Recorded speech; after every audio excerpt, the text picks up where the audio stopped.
Kalvari lang alut may di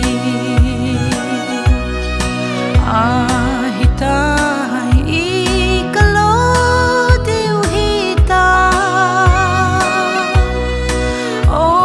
kapag kay nahong kidlo ding ham namun ding su Kalvari ahi o nang ho Jerusalem mite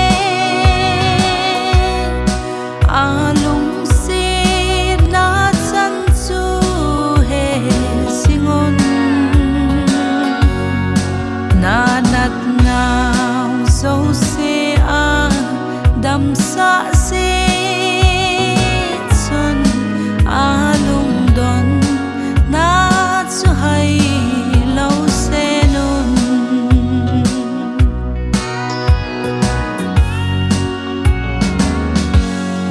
hin su mil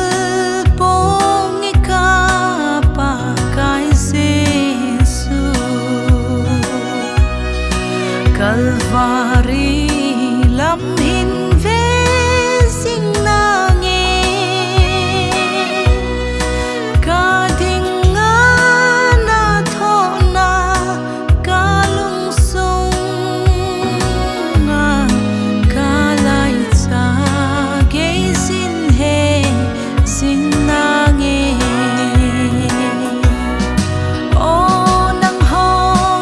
Jerusalem mite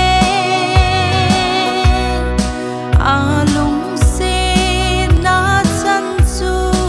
he singon nanat naw so se a dam sa